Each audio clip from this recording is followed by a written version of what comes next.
میرے بھائی یاد رکھ لو، گناہوں کی سزا ملے گی، زندگی تنگ ہو جائے، یہاں بھی آزمائش ہوگی اور وہاں بھی۔ دعا فرمایا کریں کہ جو کچھ ہم نظر آتے ہیں اللہ ہمیں ویسا بننے کی توفیق بھی عطا فرما۔ اللہ ویسا بننے کی یہ مشکل معاملہ ہے، مشکل۔ اعلیٰ حضرت فرمایا کرتے تھے نیک وہ ہوتا ہے جس کی تنہائی صاف ستھری ہوتی، اس لیے ماحول بگڑ جاتا ہے۔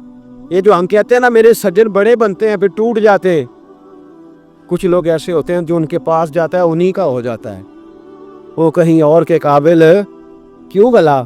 اس لیے کہ ان کے کردار میں ٹھنڈک دیکھتا ہے، ان کے لب و لہجے میں مٹھاس دیکھتا ہے، اس شخص میں اتنی خوبصورتی دیکھتا ہے کہ اسی کا بن جاتا ہے۔ حضرت ابراہیم بن ادم کے پاس ایک نوجوان آیا، کہنے لگا میں گناہ کرنا چاہتا ہوں، فرمانے لگا بالکل کر، اللہ کا دیا ہوا رزق کھانا چھوڑ دے اور گناہ کر۔ کہنے لگا یہ نہیں ہو سکتا، فرمانے لگے چل پھر اس طرح کر، رب کی زمین پہ نہ رہ، کسی اور کی زمین پہ چلا جا۔ کہنے لگا یہ بھی نہیں ہو سکتا، فرمانے لگے چل اللہ کی چھت سے نکل جا۔ کہنے لگا یہ بھی نہیں ہو سکتا، تو آپ رو پڑے۔ فرمانے لگے پھر جناب اسرائیل جب آئیں تو ان سے کہنا مجھے 2-3 سال کی مہلت دے دے، پچھلی میری گناہوں میں گزر گئی، میں ذرا 3 سال عبادت کر لوں۔ تو وہ شخص بھی رونے لگا، کہنے لگا حضور وہ مہلت نہیں دیتے، وہ جب لینے آتے ہیں تو پھر لے کے اللہ تعالیٰ نے جب انسان بنانا چاہا نا تو جناب جبریل کو کہا مٹی لے کے آ زمین سے۔ حضرت جبریل نے مٹی پہ ہاتھ ڈالا تو باقی کی مٹی رونے لگ گئی، اسے جدا نہ کر۔ تو جناب جبریل چھوڑ کے چلے گئے، حضرت میکائیل کو بھیجا مٹی لا، مٹی پہ ہاتھ ڈالا تو باقی کی مٹی رونے لگ گئی، چھوڑ کے چلے گئے۔ جناب اسرائیل کو بھیجا، مٹی پہ ہاتھ ڈالا تو باقی کی رونے لگ گئی، چھوڑ کے نہ جاؤ۔ تو حضرت اسرائیل فرمانے لگے تیرا رونا دیکھو کہ رب کا حکم دیکھو۔ وہ لے گئے، جب پیش کی تو رب کریم نے فرمایا اسرائیل جان نکالنے کی ڈیوٹی بھی تیری، تو مٹی کو لے آنا، باقی مٹی روتی بھی رہے تو روتی رہے، جب میرا فیصلہ آ جائے تو پھر اس میں کوئی گنجائش، ہم کھاتے بھی اللہ کا ہیں، نافرمانی بھی اس کی کرتے، زمین پہ بھی اس کی چلتے ہیں، نافرمانی بھی اس کی کرتے، حکم کسی اور کا مانتے، چھت پہ رب کریم کی رہتے، اس طرح نظام نہیں چلتا۔ ایک میری طرح کا دیندار تھا جو چہرے کا تو نیک تھا، اندر پتہ نہیں کیا کچھ تھا۔ ایک طوائف گزر رہی تھی، اس نے اس کو تبلیغ کر دی، کہنے لگا بس کر دے سیانی بن جا۔ تو کسی دانشور میں لکھا ہے اس نے بڑا سخت جواب دیا اس عورت نے، کہنے لگی بابا میں تو جو ہوں وہ نظر بھی آ رہی ہوں، تو بتا جو تو نظر آتا ہے وہ تو ہے کہ نہیں؟ اس بندے نے چیخ ماری اور بے ہوش ہو کے گر پڑا۔ تو لوگوں نے کہا بابا آج کسی صوفی کا کلام سنا ہے جو بے ہوش ہو گیا؟ تو اس نے کہا نہیں، آج طوائف کی بات سنی، طوائف کی۔ اور وہ عجیب بات کر گئی ہے، وہ کہہ گئی ہے میں تو جو ہوں میں نظر آ رہی ہوں، تو بھی تو بتانا، تو بتانا کہ تو دستار امامت پہنتا ہے۔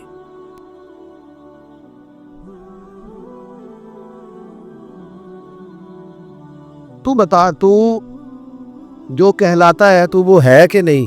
یہ وقال الانسان ما لہا، یہ راز قیامت میں کھلے گا۔ ہم جو کچھ بتا رہے ہیں نا اپنی زبانوں سے، ہمیں اپنے گناہوں کا احساس ہونا چاہیے۔ ایسا نہ ہو کہ جب سزا ملے تو پھر اس طرح کی ملے کہ دوبارہ کسی کو کوئی منہ دکھانے کے قابل نہ رہے۔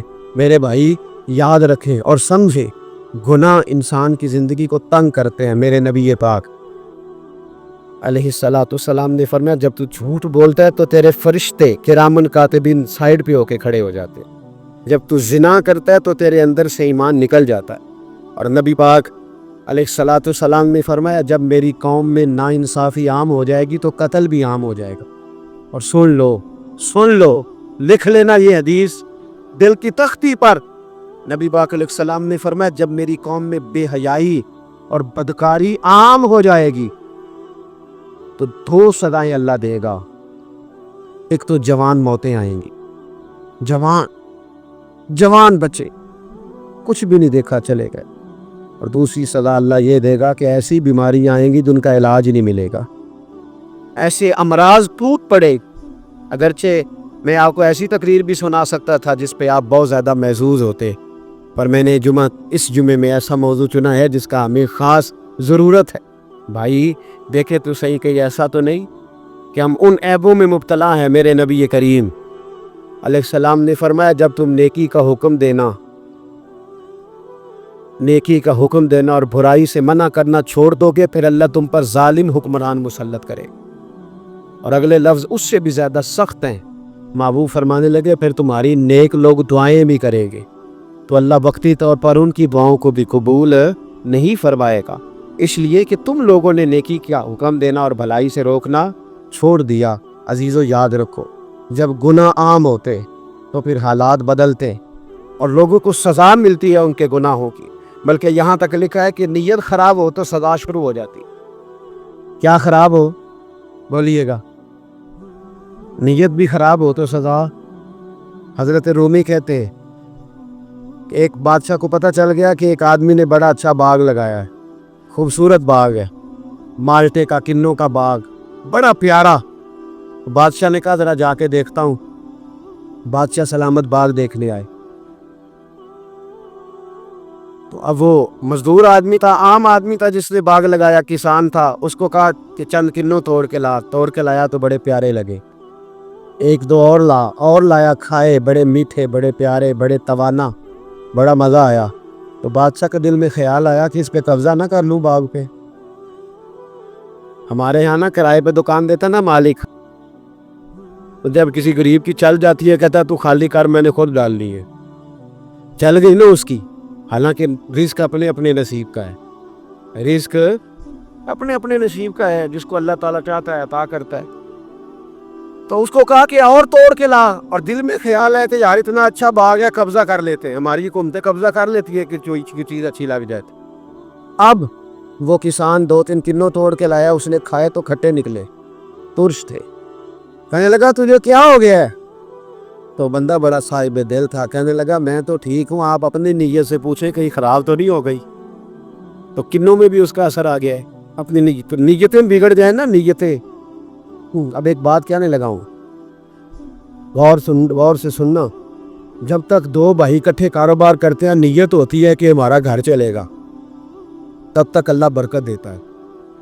اور جب اپنی اپنی جیبیں سمیٹنے لگ جاتے ہیں نا کہ یہ میرا 5,000 ہے، آج میں گیا تھا اگرائی کرنے، یہ میرا 10,000 ہے، آج میں نے زیادہ، جب وہ ٹٹولنے لگتے ہیں پھر اس دکان سے بھی برکت اٹھ جاتی ہے، پھر وہاں سے بھی برکت چلی جاتی ہے۔ فَإِنَّ لَهُ مَعِيشَةً ضَنْكَ، فرمایا جب تو میں منہ پھیر لیتا ہے پھر تیری زندگی اللہ تنگ کر دے، پھر وہاں سے بھی برکت، خوبصورتی، اثر اٹھ جاتا ہے۔ ایک سونار نے گلی میں ایک یتیم چھوٹے سے بچے کو گھومتے دیکھا تو سونار بے اولاد تھا، بچے کو اٹھا کے گھر لے آیا، 18 سال اس بچے کی پرورش کی، اس کو پالا پوسا، جوان کیا۔ سونار کے پاس وہ دکان پہ چلا جاتا، وہ کئی دفعہ دکان پہ رہتا، کئی دفعہ گھر میں رہتا۔ ایک دفعہ وہ دکان پہ تھا، بچہ گھر تھا، 18 سال کا جوان، اس کی بیوی اکیلی تھی۔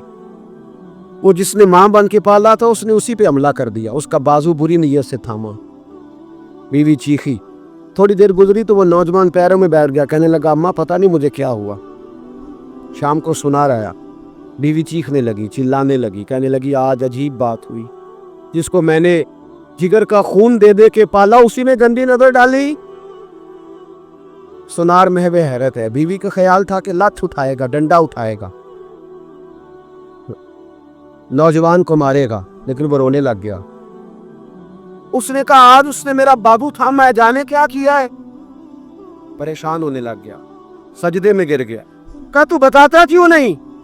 تو وہ سونار کہنے لگا اس کی غلطی نہیں، 18 سال کے بعد آج مجھ پر بھی شیطان سوار ہوا تھا۔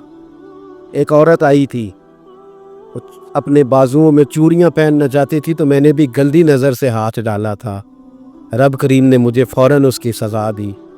ان کے گھروں میں بیٹیاں ہوتی ہیں، ان کی نظریں گندی نہیں ہوتی، جو بیٹیوں کے باپ ہوتے ہیں، جو بہنوں کے بھائی ہوتے ہیں، ان کی نظریں گندی۔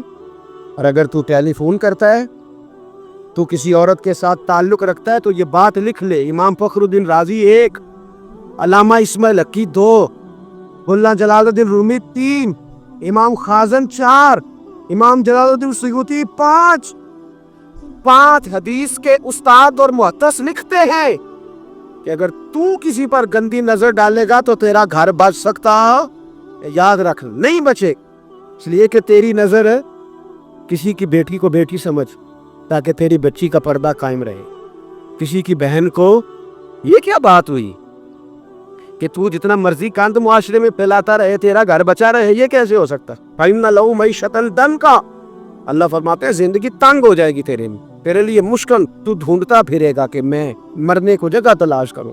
سچی توبہ کرے، کھری توبہ کرے۔ یہ گناہ انسان کو مجبور کر دیتے۔ حضرت عبداللہ بن مبارک رحمۃ اللہ تعالی علیہ، ان کے سینکڑوں شاگرد تھے، ایک شاگرد کے انتقال کا وقت آیا تو گھر گئے ملنے، آپ کہتے ہیں میں نے زور لگا لیا پر اس کی زبان پر کلمہ جاری نہیں ہوا، میں اسے کہتا کلمہ پڑھ پر اس کی زبان پر جاری، اللہ اکبر، بہت بڑی نعمت ہے، دعا فرمائیں اللہ ایمان کی موت عطا فرما، ایمان کی موت دے اللہ کرے، ایمان کی موت دے۔ ایسے بھی لوگ دیکھے ہیں، مسجد نبوی ہے، رسول اللہ کا شہر ہے، سر سجدے میں ہے، روح پرواز کر گئی، روح پرواز، کتنا نصیبوں والا ہے، کتنا نصیبوں والا ہے کہ مسجد نبی نے سر سجدے میں رکھا ہے اور اللہ تبارک و تعالیٰ نے محبوب کے قدموں میں موت عطا فرمائی۔ تو حضرت عبداللہ بن مبارک کہتے ہیں میں نے اس کو کہا کلمہ پڑھ تو اس کی زبان پہ جاری نہیں ہوتا، میں بار بار کہتا تو وہ منت کرتا، کہتا حضور میں کوشش کرتا ہوں جاری نہیں ہوتا۔ فرماتے ہیں میں پریشان ہو کے اٹھا، ابھی میں دروازے پہ پہنچا تھا، اس نے چیخ ماری اور روح پرواز کر دی، بچے رونے لگے، بیوی رونے لگی، تو میں نے اس کی بیوی سے کہا کہ یہ جرم کیا کرتا تھا، اتنا بڑا پاپی پہ کلمہ جاری نہیں ہوا۔ اس کی زوجہ کہنے لگی حضرت جی دو گناہ تھے اس کے، ایک تو یہ شراب کا عادی تھا، روکتی تھی باز نہیں آتا تھا، اور دوسری بات یہ کہ یہ اپنی اماں کا نافرمان تھا، وہ 2 گلیاں چھوڑ کے رہتی ہے، یہ کبھی ملنے نہیں گیا تھا، اس بوڑھی کا کلیجہ اس کی طرف سے بڑی تکلیف میں تھا۔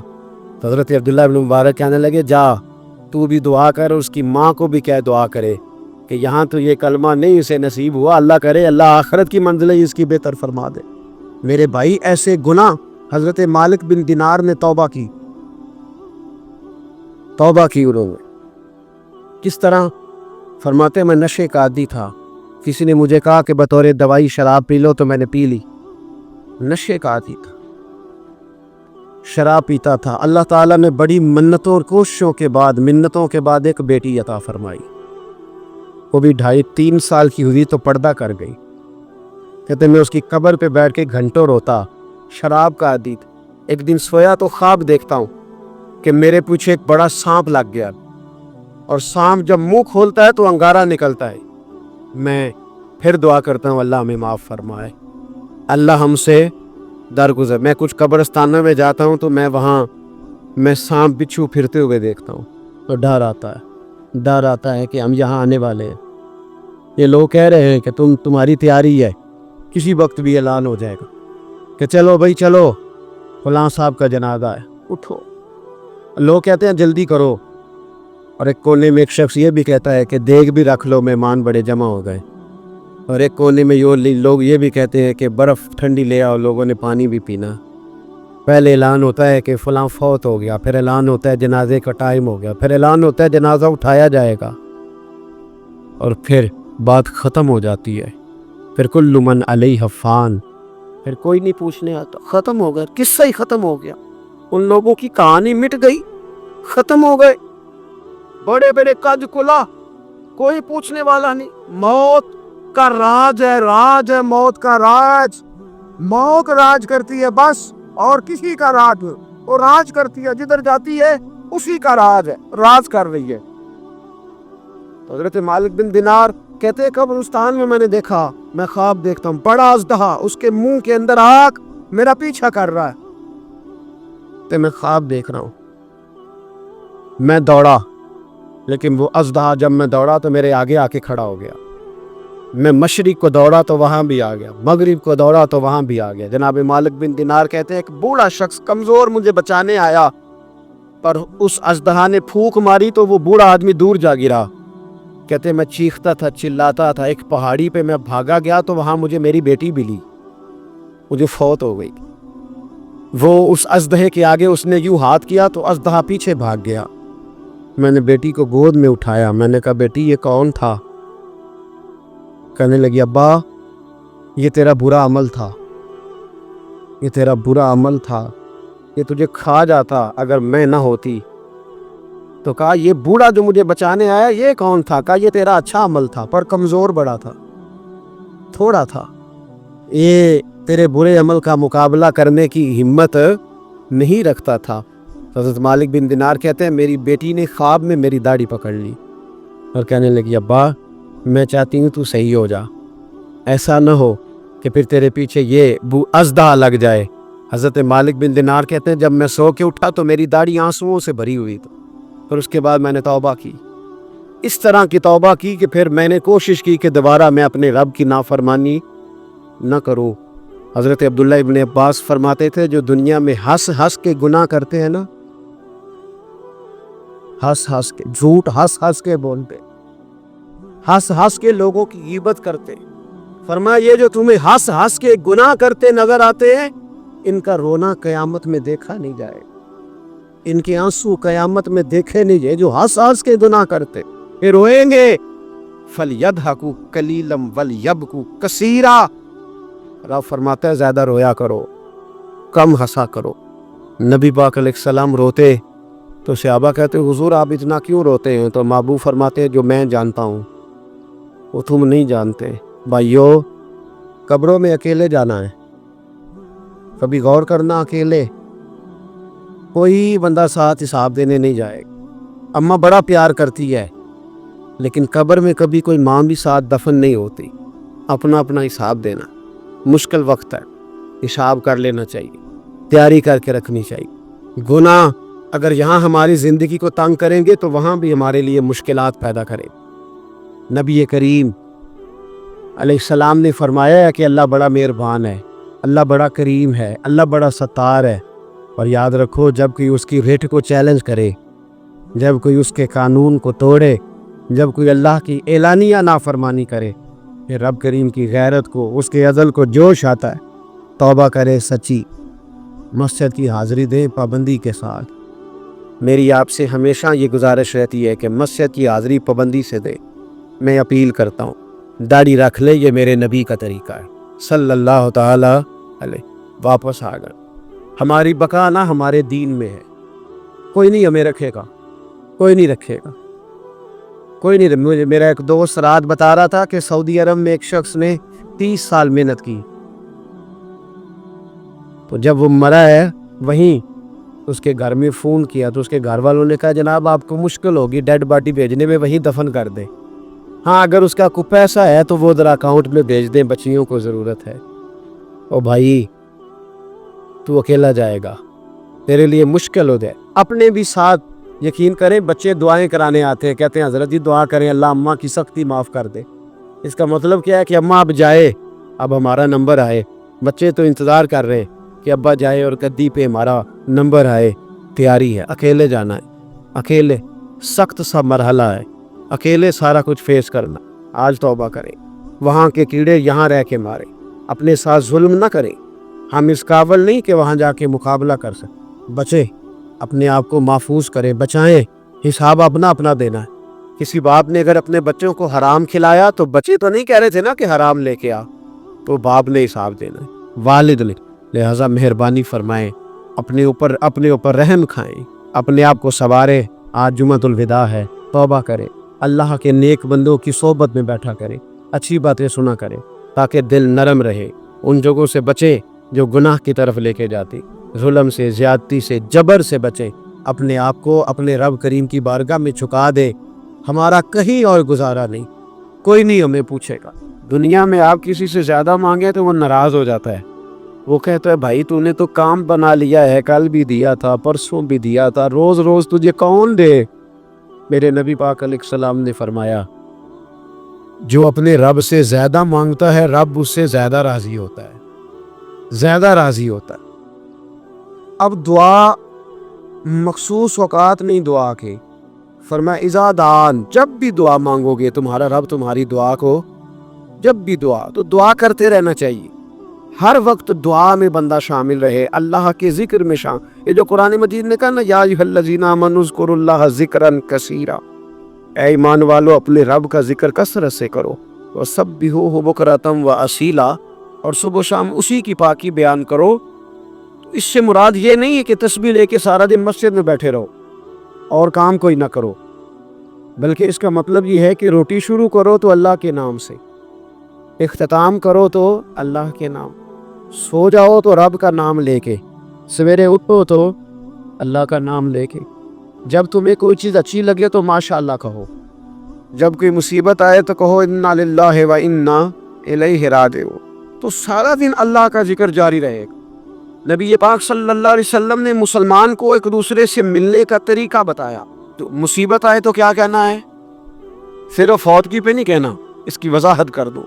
کوئی بھی الذین اذا اصابتہم مصیبہ، جب بھی کوئی مصیبت آئے، اللہ کے بندے کہتے ہیں ہم اللہ کی طرف سے آئے ہیں اور اللہ کی طرف ہی ہم نے لوٹ جانا۔ تو میرے عزیز، ہر وقت اللہ کا ذکر جاری رہے گا، ہر وقت زبان پہ رب کریم کا۔ دیکھیں نا، نبی پاک علیہ السلام نے ہمیں ملاقات کا طریقہ بتایا۔ ایک صحابی آئے تو انہوں نے آ کے کہا السلام علیکم، نبی پاک علیہ السلام نے فرمایا رب تعالیٰ نے اسے 10 نیکیاں عطا فرمائی ہیں۔ دوسرے آئے تو انہوں نے کہا السلام علیکم ورحمۃ اللہ، تو محبوب فرمانے لگے، امام بہقی نے اس کو لکھا ہے، محبوب فرمانے لگے رب کریم نے اسے 20 نیکیاں عطا فرمائی۔ ایک اور آئے، عرض کیا السلام علیکم ورحمۃ اللہ وبرکاتہ، محبوب فرمانے لگے اللہ نے اسے 30 نیکیاں عطا فرمائی۔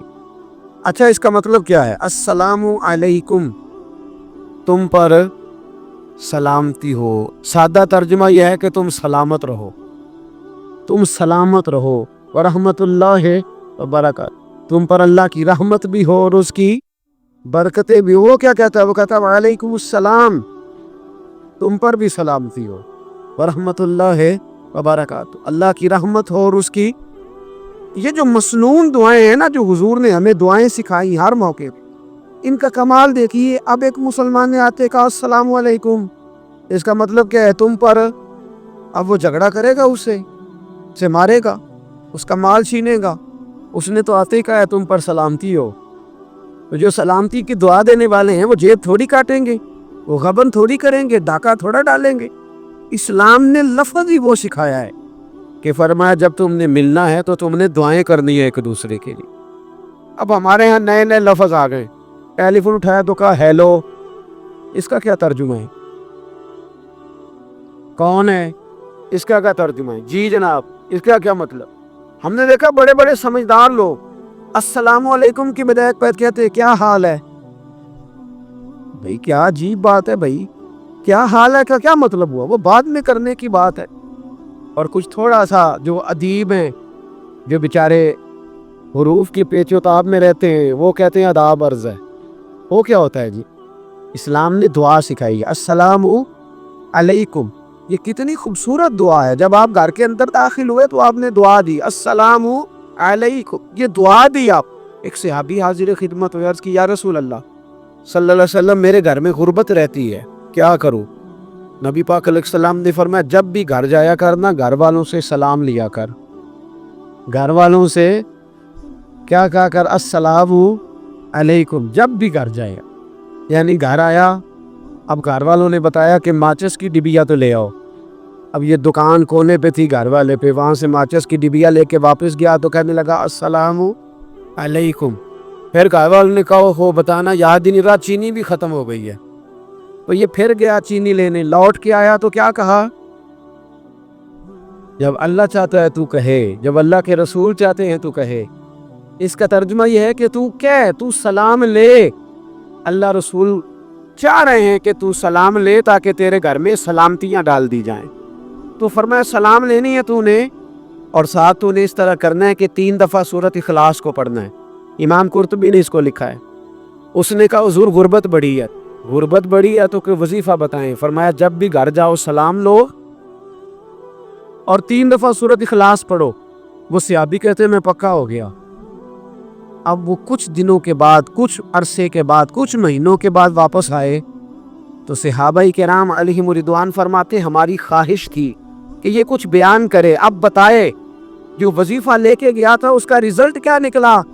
کہتے اس نے بڑی حیرت انگیز بات کی، حیرت انگیز عجیب انداز میں۔ کچھ لوگوں کا دل ہوتا ہے نا کہ مجھے ملے، میرے پڑوسی کو نہ ملے، اور کچھ کا دل ہوتا ہے یار مجھے بھی ملا ہے اور الحمدللہ میرے پڑوسی کو ملا ہے۔ تو صحابی جب حاضر ہوئے تو صحابہ کہتے ہیں ہمیں تجسس تھا کہ یہ کچھ بتائیں، تو حضور نے فرمایا کیا حال ہے تیرا؟